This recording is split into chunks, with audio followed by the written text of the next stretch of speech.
Lors de la précédente vidéo, nous avons parlé de la planification familiale et de ses bienfaits. À titre de rappel, la planification familiale, c'est un ensemble de méthodes, autant pour moi, qui permettent à un couple de choisir d'avoir un enfant ou pas, de choisir le moment où il veut l'enfanter. C'est un ensemble de moyens qui concourent à limiter les naissances, à les espacer, à les planifier.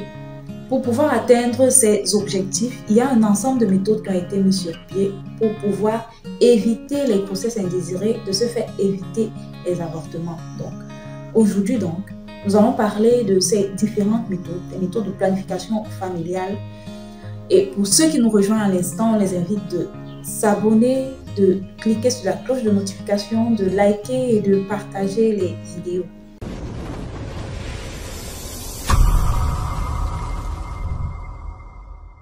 Alors salut, je suis Letty Déby, je suis sage-femme et aujourd'hui, comme on l'a dit, on va parler des méthodes de planification familiale. Donc, on ne va pas trop s'attarder sur chacune d'elles puisque ça va nous prendre énormément de temps et la vidéo sera un peu plus longue. On va parler de celles-là qui sont disponibles, qui sont accessibles. Donc, il existe plusieurs types de méthodes en planification familiale. Il y a les méthodes naturelles même, comme la méthode de calendrier. Par exemple, la méthode de la glaire cervicale. Il y a la méthode de température. Celle-ci consiste à prendre sa température chaque jour avant de déposer son pied au sol. Et lorsque la température est plus élevée que les autres jours, ça veut dire que ce jour, c'est un autre jour fécond. Il y a l'abstinence aussi. Il y a l'abstinence qui est une méthode de planification familiale. Il y a également la méthode d'allaitement maternel qui est une méthode de planification familiale. On a les méthodes barrières. Ces méthodes empêchent le spermatozoïde d'arriver au niveau du col de l'utérus afin d'aller rencontrer l'ovule pour une potentielle fécondation. Comme méthode barrière, on a le préservatif. Celui-ci, c'est le préservatif masculin. Il existe également le préservatif féminin.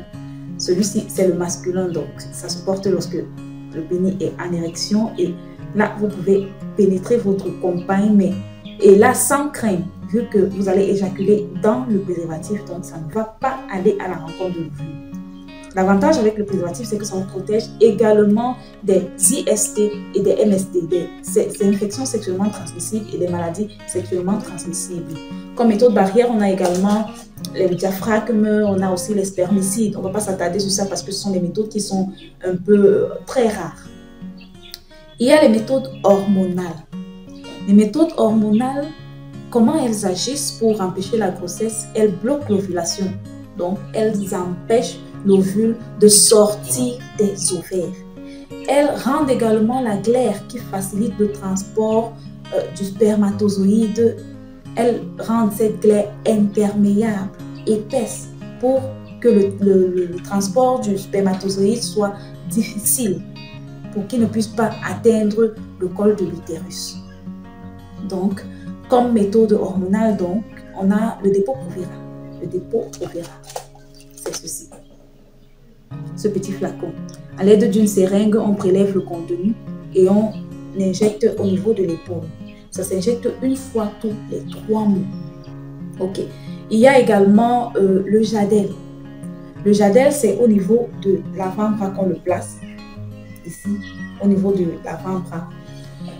De préférence, la main gauche, au niveau de la main gauche. La durée d'action, c'est 5 ans. 5 ans. Que vous allez, pendant que vous aurez ce jadel, vous n'êtes pas sûr à 100%, mais vous avez de fortes chances de ne pas tomber enceinte. Il y a également le Norplan.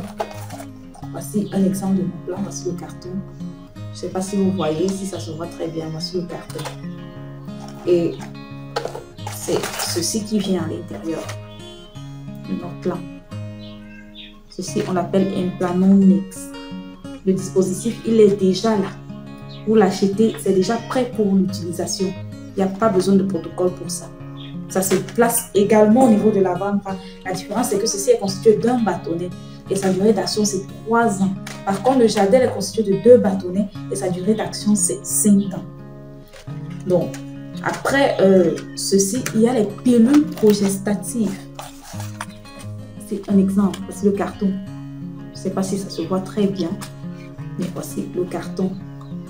On va faire l'effort de sortir les images si au cas où celles-ci ne se voient pas. Le carton et le contenu sont des tablettes. Des tablettes.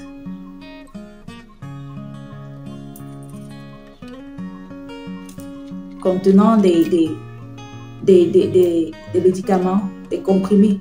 On prend un comprimé par jour. Un comprimé par jour, sans sauter. Si vous sautez aujourd'hui, le lendemain, vous vous rattrapez en prenant 2 comprimés par jour. Pour ce qui est de la pilule. Là, voici les méthodes contraceptives. Ce sont dans les 3 méthodes hormonales. On peut dire 4 si on veut, la pilule, le Jadelle, les implants et le dépôt. Ces méthodes hormonales ont des effets secondaires, certes, comme par exemple la prise de poids. Il y a également, vous pouvez avoir le saignement. Ou alors, il y a certaines femmes qui ne saignent pas du tout. Pas du tout. Lorsque vous remarquez l'un de ces symptômes, vous devez vous rendre à l'hôpital et là, on va vous prendre en charge. Si la méthode ne va pas, on enlève. Sans souci, on enlève et on peut expérimenter une autre méthode contraceptive. Après les méthodes hormonales, on a les méthodes mécaniques. Comme par exemple le dispositif intra-utérin. Le voici. Le dispositif intra-utérin, je ne sais pas si ça se voit bien. Ça se voit bien. Ce n'est pas tout ceci qui entre. Ceci nous permet juste de mettre ce dispositif dans l'utérus de la femme. C'est juste 2 petits bâtonnets et un petit filet. C'est ce qui entre dans l'utérus. Les 2 bâtonnets-ci vont aller au niveau de la trompe, des 2 trompes, et bloquer ainsi le passage au spermatozoïde. Ici, avec ce dispositif, si vous devez être, l'hygiène doit être vraiment stricte. Et aussi, vous devez éviter les rapports sexuels non protégés avec plusieurs partenaires. Parce que avec ceci, vous pouvez facilement avoir des infections vaginales. Avec le dispositif intra-utérin, la durée d'action, c'est 10 ans. C'est au niveau du vagin qu'on le met et comme on l'a dit, ça va dans l'utérus et ça bloque les trompes, les 2 trompes. Ça empêche ainsi le spermatozoïde de passer pour aller rencontrer l'ovule au niveau de la trompe de Fallon. C'est ça ici, le dispositif. Il y a d'autres méthodes, comme les méthodes chirurgicales. La ligature des trompes, vous avez entendu parler, généralement c'est lors d'un accouchement, quand la femme est déjà fatiguée d'accoucher, elle dit au médecin, non, il est temps pour moi de... J'arrête, c'était bon. C'était bon, donc il faut ligaturer les trompes. Là-bas, c'est irréversible. Il y a la conduite à tenir, il y a des papiers à signer pour... Il y a des papiers à signer pour pouvoir poser cet acte. Parce qu'il est irréversible. C'est irréversible. Rien à faire. Dès qu'on ligature aux trompes, c'était bon. La ligature des trompes pour les femmes et la vasectomie pour les hommes. La vasectomie, c'est une intervention chirurgicale qui consiste à bloquer les canaux déférents qui transportent les spermatozoïdes des testicules. Pour ce qui est du retour à la fécondité, c'est plus pour les méthodes hormonales, elle n'est pas immédiate. Le retour à la fécondité n'est pas immédiat. Il y a des méthodes où il faut 6 mois au moins avant qu'il y ait retour pour que vous espérez tomber enceinte. 6 mois que vous ayez arrêté la méthode. D'autres méthodes, le retour c'est après 1 an. Donc pour celles-là qui arrêtent et qui veulent immédiatement tomber enceinte, non, c'est pas possible. Donc vous devez pouvoir être patiente. Ou alors si vous voulez par exemple avoir l'enfant l'année prochaine, vous pouvez arrêter maintenant. Ou alors si vous voulez avoir l'enfant dans 6 mois, vous arrêtez maintenant. C'est pas que vous arrêtez maintenant et espérez avoir cet enfant-là maintenant, mais vous devez être patiente. Il y a également un autre inconvénient, ou alors un autre inconvénient avec les méthodes contraceptives, c'est qu'il y a certaines, même étant sous méthode contraceptive, qui contractent une grossesse.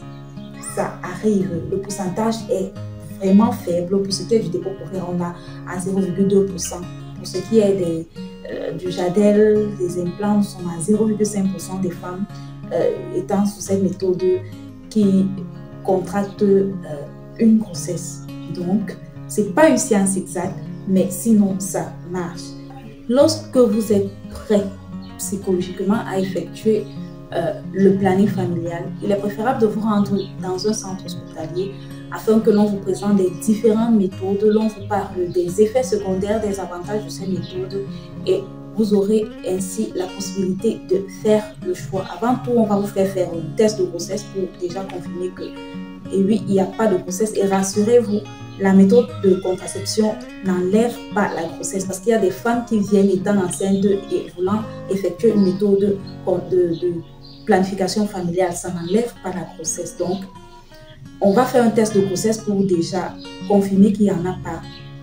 On va prendre vos paramètres parce qu'il y a certaines méthodes qui, par exemple, ne peuvent pas être placées lorsque vous avez une tension élevée. Donc, on va prendre vos paramètres, on va vous présenter les différentes méthodes et à vous de faire le choix. Donc, merci une fois de plus pour cette aimable attention, malgré qu'elle a été très longue, cette vidéo, on s'en excuse. Et je vous invite toujours à liker, à partager, à vous abonner massivement et on se dit à très bientôt.